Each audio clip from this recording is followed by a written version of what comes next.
Last week, the White House hosted several airline execs to discuss an ongoing dispute with air carriers in the Middle East. Over the last few years, companies like American, Delta, and United have accused Qatar Airways and two Emirati airlines of receiving unfair government support, allowing them to offer flights from the U.S. to Europe at below-market fares. President Trump apparently sided against the U.S. carriers, ending the meeting without any real solutions.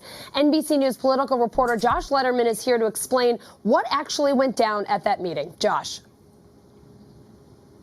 Yeah, this was a pretty crazy story, Allison, and it really shows how the president makes some of his decisions about how to operate, especially when it comes to big businesses and execs where the president feels like he's among his peers. So there's a dispute that's been going on for a long time between the big three U.S. airlines, that's American, United, and Delta, and Qatar Airways and the other Persian Gulf airlines. And the U.S. airlines didn't want these other airlines flying routes that compete with them, particularly between the U.S. and Europe. And they thought if they could just get the president's attention directly, he would probably side with the American businesses, right? Well, that isn't what happened. He brought them all into a room for this big heated meeting with the CEO of the Qatar Airways from the other side.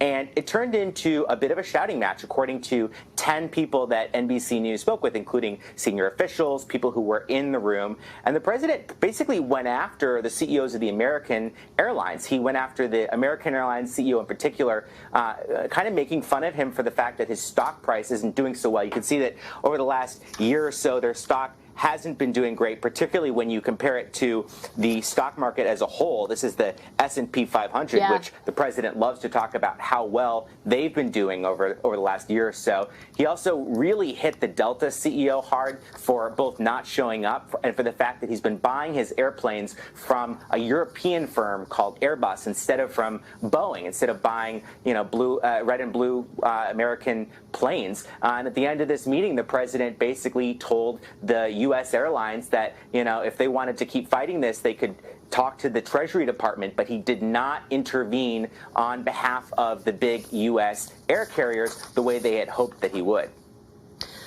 Were they expecting the CEO, I think you said, of Qatar Airlines, were they expecting him to be there? First question, I guess. And second, I imagine they all left scratching their heads wondering what the heck that was about. Do we have any sense why the president took that approach? Is it about the stock price? Is there something going on that, they're just not aware of? I mean, what was this all about?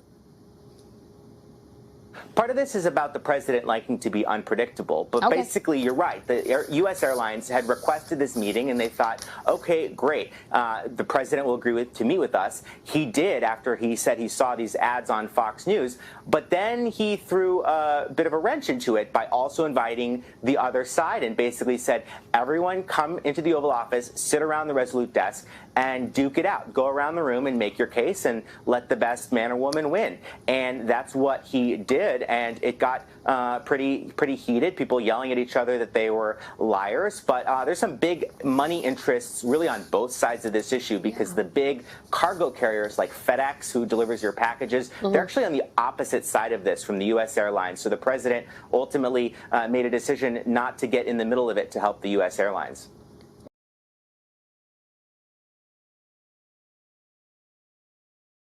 Hey, NBC News viewers, thanks for checking out our YouTube channel. Subscribe by clicking on that button down here, and click on any of the videos over here to watch the latest interviews, show highlights, and digital exclusives.